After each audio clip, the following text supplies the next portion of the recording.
بسم الله الرحمن الرحيم الحمد لله وحده والصلاة والسلام على من لا نبي بعده رب اشرح لي صدري ويسر لي أمري واحلل عقدة من لساني يفقهوا قولي ثم ما بعد السلام عليكم ورحمة الله وبركاته. Урматтуу мусулман бир туугандарым, иншалла сабагыбызды улантабыз. Бүгүнкү өтө турган сабак да бир Куран Каримде 2 аяттын тафсирине көңүл бурмакчыбыз. Бул Юнус сүрөсү 62-63 аяттар. Бул аяттарда Аллах Таала өзүнүн сүйүктүүлөрү жөнүндө, тагыра айтканда аулиялар жөнүндө баяндап жатат. Аллах айтат: «Ала инна аулия Аллах ла хауфун алейхим ва ла хум яхзанун». Чындап, Аллахтын аулияларына коркунуч жок. Жана алар кайгырышпайт. Эмнеге? Анткени 63 аяттын Аллах өзү айтып жатат. Аллазина аману, анткени алар иман келтиришкен. Ва кану яттакун, жана алар таква болушкан дейт. Келиңиздер, Аллахтын аулиялар жөнүндө сөз курмакчыбыз. Шейхул Ислам Ибн Таймия деген чоң алым аулиялар жөнүндө мындай кыскача өзүнүн аныктамасын берди. Мен кана муъминан тaqiyyan кана лиллахи валiyyan. Ким таква момун болгон болсо, ошондо гана Аллах Тааланын аулиясы деген атка конот деген. Демек, азыркы заманда көптөгөн адамдар аулиялар жөнүндө сөз кылып, жана аулияларды кээ бирлери акыйкат жашоодон бурмалап салуучудай окуяга салып жатышат. Аулия деген ким? Аулия деген бул багамдат намазды окуп туруп Меккеге учкандар эмес. Аулия деген бул алар кылычтары сайса, ал кылычтар сынып, мырыйып кала турган эмес. Эгерде учап турган аулиянын сыпаты болгондо, пайгамбарыбыз Абу Бакыр менен ошол Саур тоосуна жашынбай, алар өкө учуп кетпейт беле. Пайгамбар саллаллаху алейхи ва саллям исра кылганда, Меккеден Палестинага Акса мешитине исра кылганда өзү эле учуп кетпейт беле. Эмне эле Бурак деген пайгамбарларды өңөргөн ошол жаныбарга муктаж болду. Аулиялар аларга бычак тийбейт, кылыч тийбейт, ал мырыйып калат болсо, Умар ибн аль-Хаттаб намаз окуп атканда Абу Лу'лу аль-Мажуси келип сайып кетти го. Та'анул Умар. Усман радиаллаху анхуга хавариштер, чыккынчылар кирип, аль-Бугат, алар келип туруп аны союп кетти го. Ошондо Усман ибн Аффандын каны Куран Каримде Бакара сүрөсүнө фасаякфикахумуллах, аларга жаза берүүдө Аллах сага жетиштүү деген аятка каны тамды эле го. Али радиаллаху анху артынан чыккынчылар келип туруп найза менен сайып өлтүрдү эле го. Эмнеге найза мырыйбай? Эмнеге Усманга келгенде кылыч мырыйып кетпей, Умарга келгенде бычак жоголуп кетпей? Азыркы замандын аулиялары ошондой экен. Аларга автомат такасаң мырыйып кетет экен, кылычтар качып кетет экен, жана адамдар багамдат намазды Меккеге барып окуп келет экен.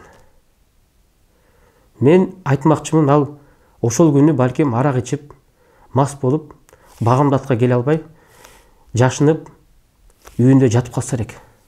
Ошон үчүн мен Меккеге барып келип, окуп келдим деп алдап койсо керек. Эч качан адам учуп жүргөндүгү аулия эмес. Аулия деген булар иман келтирип, жана кылган иштерине таквачылык менен алек кылгандар. Эми бир окуяны айтып берейин ошол жөнүндө. Абдул-Кадир Жилани жөнүндө.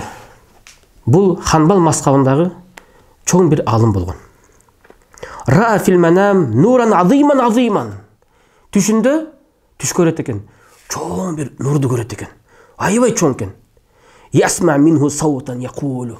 Ошол нурдан бир үн чыгат экен. Я Абдул Кадир аль-Джилани, васалта илал гая. Эй, Абдул Кадир, сен максатыңа жеттиң. Жеттиң. Фала салата алейк. Намазың таштай бер, намаз окубай эле кой дептир. Түшүндү. Валау анна хаду ру'я. Хия хилму мин аш-шайтан. Бул түш шайтандан болгон түш. Абдул Кадир Джилани не дептир? Түшүн ичинде эле жооп берет өзү. Айткан экен. Кадап. Лакиннака шайтан. Сен жалган сүйлөп атасың. Сен шайтансың деген экен. Фатамаззака ан-нур мубашарatan фатабайяна анна хада нур мин тахилати шайтан. Ошентип жанакы нур килтеген нур бир нече бөлүктөргө бөлүнүп кетти. Ошентип бул шайтандын бир гана айла амалынан жанакындай кыял жоруктарынан экен билинип калыптыр. Ошол үчүн Абдул Кадир Джилани ушундай имандуу болгондугу үчүн түшүндө жооп бере алат. Мен аулия болсом, эч качан аулиянын максаты намазды токтотуу эмес. Алар айтат, мына аулия болду, бул аулия намаз окубайт. Эмнеге? Хатта яатиякал якин. Сага якин жетмейинче намаз окуйсуң. Якин деген эмне дейт? Якин деген илим, ушундай деңгээл жеткичекти дейт. Жок. Пайгамбар саллаллаху алейхи ва саллям намазды токтоткон жок, өлгөнгө чейин окуган. Абу Бакр радиаллаху анху намазды токтоткон жок, өлгүчөктү окуган. Умар ибн Хаттаб намазын токтоткон жок, өлгүчөктү окуган. Усман ибн Аффан, Али ибн Аби Талиб бир сахабаны мага далил келтириле. Алын бардыгы өлгүчөктү Аллахка намаз окуп келишкен. Бирок азыркы заманда кээ бир адамдар аулиямын деп намазын токтотуп коет экен. Мынаки да бир окуя айтайын. Шейхул Ислам Ибн Таймия деген болгон. Шейхул Ислам Ибн Таймия күндөрүн биринде аны падышасы бир себеп менен аны зынданга салыптыр. Анан кийин зынданда жатканда шайтан Шейхул Ислам Ибн Таймиянын сүрөтү менен өңү менен бир жерде сабак берген экен. Анан кийин падышасы барып айтат экен. Сени бошотконго кайсыгы менин желдетим, кайсыгы менин аскерим бошотту, айтчы мага дегенде айтат экен. Мен эч ким бошоткон жок, мен биякта элемин. А сен жөн айтып жатат го, тиракта барып сабак берип кетти деп. Жок, мен ал жерде эмесмин. Ал шайтан болсо керек дептир. Анан кээ бир шейхтер айтат ошол маселесинде. Шейхул Ислам Ибн Таймия ошо зындандан чыгыш үчүн жок, мен аулиямын. Менин деңгээлим ошондой. Бул периштелер де мындай деп айткан жок. Эмнеге? Балким ал периштелер дегенде ал айтат: Аль-малаикату ла такзиб. Аль-малаикату ла такзибун. Периштелер жалган сүйлөбөйт дептир. Периштелер жалган ишти кылбайт дептир. Мынаки ошон үчүн аулиялар, чынык аулиялар, алар периштелерге шылтап койбойт. Ошол үчүн азыркы биздин жашообузда көп адамдар ушундай бир аулиялар деп башка бир абалдарга түшүп жатышат. Аллах субхану ва таалага биз дуа кылалык. Мусулман бир туугандарым, бир гана Аллахка ишенелик. Азыркы заман ушундай, жалганчылар, алдагандар өтө көп. Аллахты динине карманып, Аллах Таалага таянбасак, биздин Аллахтан башка аргабыз жок. Ошол үчүн Аллах Таалага таяналык, Аллахтан сураналык. Жана илим алып, өзүбүздүн динибизди курчуталык. Илим алган сайын динибиз курчуйт. Бирок илим албасак, динибиз мокок болот. Илим аркылуу динибизди курчуталык. Аллах Таала бизге берекесин берсин. Ошол үчүн аулия деген эмне себептен аларга коркунуч болбойт? Эмне себептен алар кайгырышпайт? Алымдар айтат: анткени ла хауфун алейхим фима ястакбил. Келечектеги кыямат кайымда Аллах Тааланын алдында турганда коркунуч жок буларга деген сөз. Эмнеге? Жана өтүп кеткен нерсесине кайгырышпайт. Эмне себептен?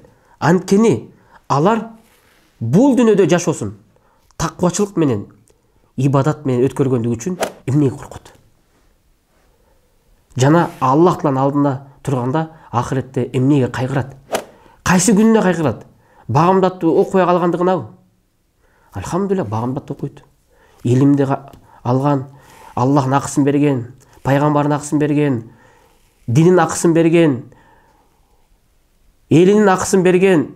Ошон үчүн ал кайгыра турган эчтекеси жок. Бирок динди кармабай, Кудай Тааланы тааныбай, шарият кармаган адамдар ошол ахиретте, ошол адамдар кайгырат. Айттың-ай, мен Аллах Таалага иман келтирип, Аллах Таалага бекем ибадат кылганымда, мен дагы бул адамдарга окшоп тозокто күйбөт элем деп. Динди кармагандар, бузукулук кылгандар, мына ошолор кыяматта коркот. Бирок азыркы бул дүйнөдө имандуулар, алар билинбейт абалы. Ахиретте билинет. Ошон үчүн Аллах субханала ва таала дуа кылам. Аллах субханала ва таала биздин элибизди иман жолуна салып, бекемдикти берсин. Аллах Таала бизди сактасын, ар кандай баледен сактасын, ар кандай уруштардан сактасын, ар кандай мусулмандар 2-3 улутка бөлүнүп алып урушкандардан Аллах сактасын. Себеби дегенде улуттарга бөлүнүүнүн максаты бул ажырап кетпейлик. Ошол үчүн бир гана ынтымак ислам дини менен Аллахтын динине кайталык. Пайгамбар саллаллаху алейхи ва салламдын сүннөтүн бекем карманалык. Ошону бардык мусулмандар бири-бирине күйүмдүү, ырайымдуу болот. Ассаламу алейкум ва рахматуллахи ва баракатух.